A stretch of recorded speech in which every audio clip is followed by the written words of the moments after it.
Bruno Torres Araiza, elegido Providencia.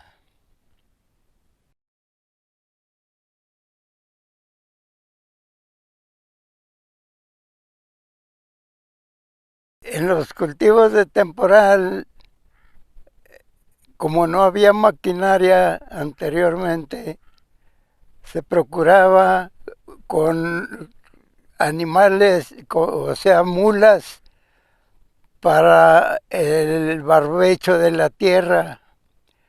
Con los mismos arados se hacía la surquería y se esperaba a que lloviera para poder sembrar.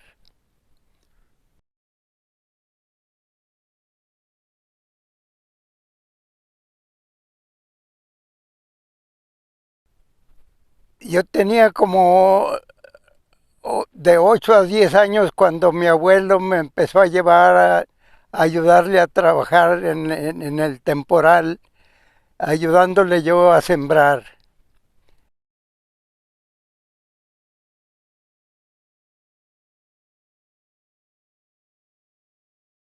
Había un tipo de arados muy rudimentarios que eran tirados por un par de mulas.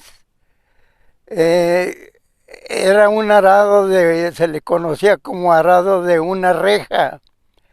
Atrás de ese arado iba otro tirado con una mula y el sembrador tirando la semilla en un tipo de embudo. Era un tubo que por ahí caía la semilla al surco.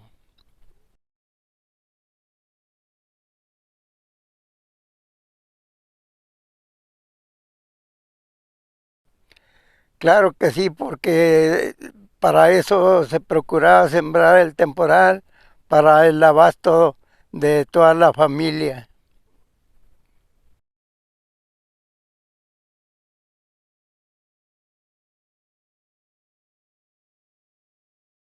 En el verano se comenzaba a sembrar del 20 de junio para adelante, que era cuando comenzaba las lluvias,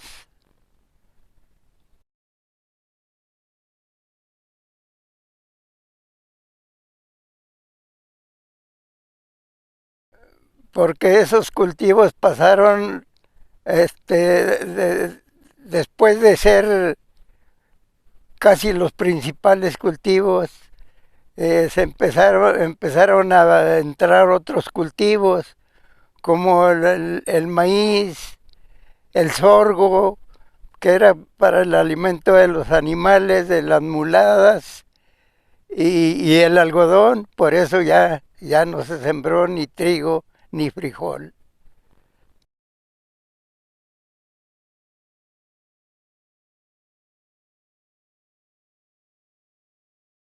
Se sembraba frijol, maíz, en ocasiones se sembraba trigo cuando llovía en el invierno.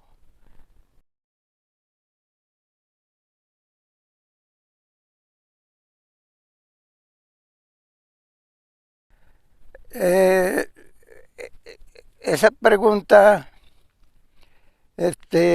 solamente mi abuelo era el que sabía si iba a estar buena el año, o sea, la temporada para la siembra, solamente él sabía y por eso, pues cada año él decía, en tal fecha vamos a sembrar porque el año va a estar bueno. Yo no sabía, él era el que sabía.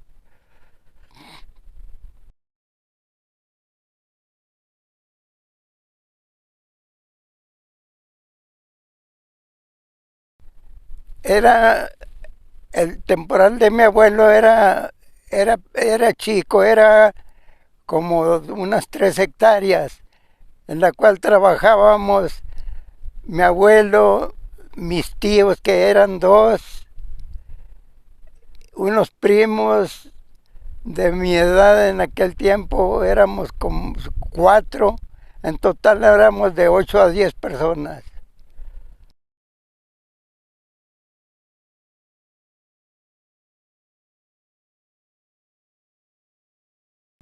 No, no, puros varones.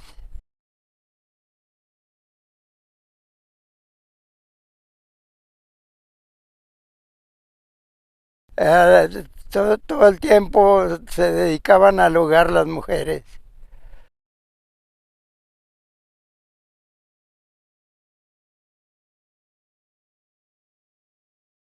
Ayudaban únicamente cuando la cosecha ya estaba lista, o sea, el frijol, para separar el grano de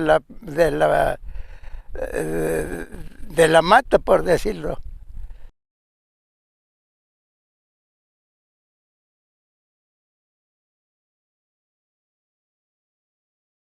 Parveada, la parveada del frijol.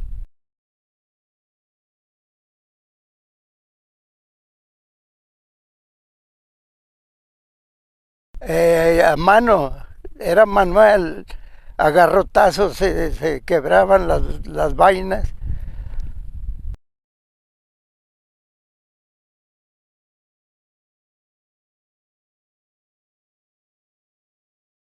Era para consumo de toda la familia porque era una familia muy grande.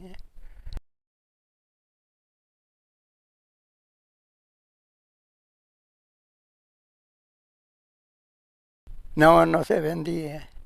Únicamente se vendía cuando en ocasiones se sembraba trigo, eso sí se vendía. Se dejaba una parte para consumo de la familia y lo que quedaba se vendía.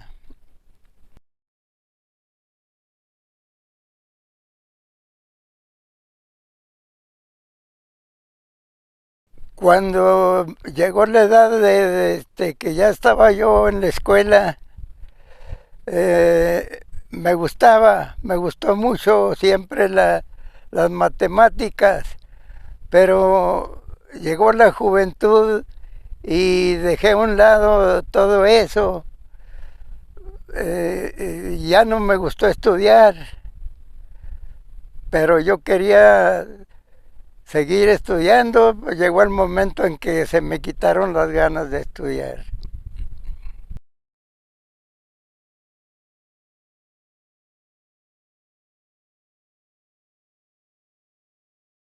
Tocante al melón, al cultivo del melón y la sandía, eh, actualmente algunos productores se animan todavía a sembrar, pero es una situación muy, pues, crítica, por decirlo, porque por la falta de un precio de garantía para los productos.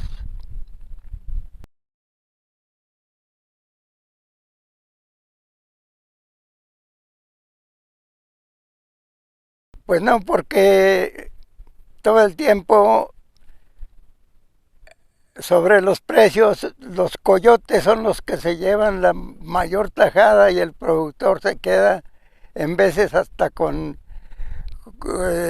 no alcanza a pagar el crédito que le dan.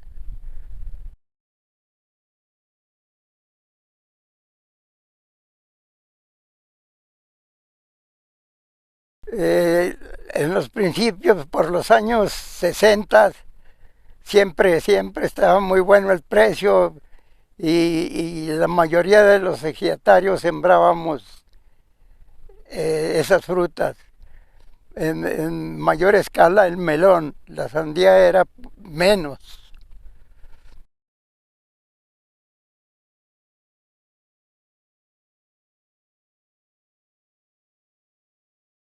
En aquel tiempo, casi todos los compañeros del ejido nos dedicábamos porque nos gustaba el cultivo del algodón.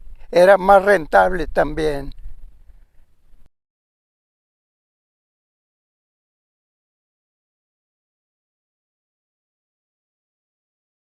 Por ejemplo, cuando se preparaba la tierra y que iba a venir el agua por los canales, antes al canal se le llamaba tajo.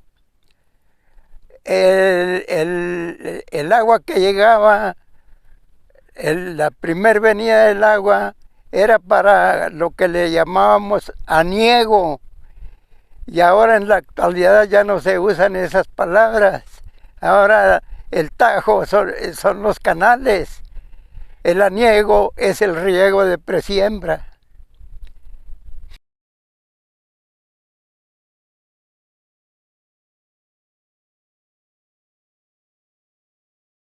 Pues valoro de que pues, de allí es de donde subsiste la gente con lo poco que se gana.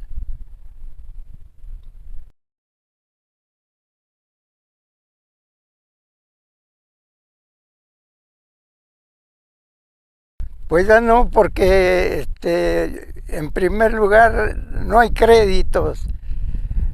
Hay créditos muy raquíticos solamente para la siembra de los forrajes, pero para otros cultivos como el algodón, la sandía y el melón no hay créditos suficientes, y sobre todo porque el precio no alcanza a pagar el crédito que le dan.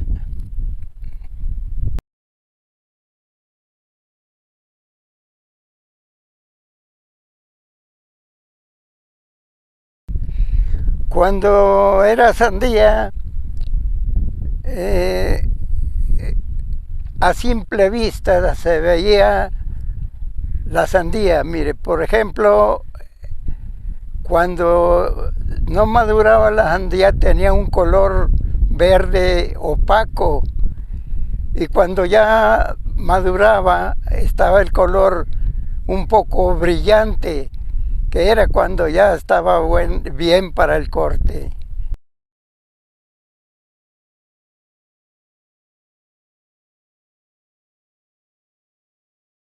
El melón igual se basaba uno al color.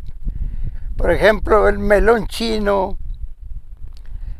cuando ya maduraba, casi solo se desprendía de la mata. Y el melón amarillo tenía que estar completamente amarillo para saber que ya estaba maduro.